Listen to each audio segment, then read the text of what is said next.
இதை கொஞ்சம் ஃபார்வேர்டு பண்ணி விட்டு அவங்களுக்கு ஹெல்ப் பண்ணி கொடுங்க. இவங்க மேட்டூர்லேருந்து வர்றாங்க, ஒரு ஆப்ரேஷனுக்காக வந்திருக்கிறாங்க.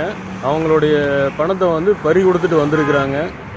பஸ்ஸுலேருந்து இறங்கி கோவை மெடிக்கல்கிட்ட இறங்கி அவங்க வேறு பஸ்ஸு மாறி இருக்காங்க.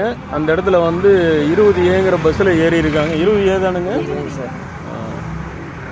இந்த குழந்தைக்கு ஆப்ரேஷன் பண்ணுறதுக்காக இந்த ஹாஸ்பிட்டலுக்கு வந்திருக்கிறாங்க. எவ்வளோ அமௌண்ட்டுங்க? 40,000 சார். 40,000 பறி கொடுத்துருக்குறாங்க. கொஞ்சம் எல்லோரும் சேர்ந்து ஹெல்ப் பண்ணி அவங்க பணம் திரும்பி வர்ற மாதிரி ஒரு உதவிகரமாக அவங்களுக்கு செஞ்சு கொடுங்க. சின்ன குழந்தைக்காக ஆப்ரேஷன் பண்ண வந்திருக்காங்க, அந்த பணத்தை தவற விட்டுருக்குறாங்க. எல்லாம் கொஞ்சம் ஃபார்வேர்டு பண்ணி கொஞ்சம் ஹெல்ப் பண்ணி கொடுங்க.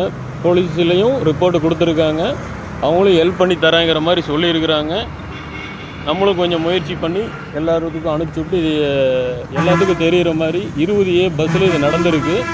இந்த மாதிரி ரொம்ப மட்ட ரகமான ஒரு செயலை செஞ்சுருக்கிறானுங்க. அவனுங்கெல்லாம் எப்படி நல்லா இருப்பானுங்களா என்னென்னு தெரியல. ஒரு ஹாஸ்பிட்டலுக்காக வந்த இடத்துல இந்த மாதிரி ஒரு குழந்தைக்கு ஆப்ரேஷன் பண்ணுற பணத்தை அவங்க இழந்திருக்கிறாங்க.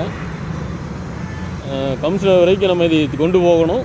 அவங்களுக்கு இந்த பணம் திரும்பி வர்ற மாதிரி ஒரு காவலர்களை வந்து கொஞ்சம் உதவி செஞ்சு அவங்களுக்கு திரும்பி பணத்தை பெற்றுத்தர மாதிரி கேட்டுக்கொள்கிறேன். பணத்தை எப்படி மீட்டு குழந்தை ஆப்ரேஷனுக்கு ஒருத்தர் வந்துடுங்க, அந்த இடத்துல தவற விட்டுட்டோம். பாப்பா பேருமா? ஜோதிமணி. மேட்டூர் தான் நீங்கள்?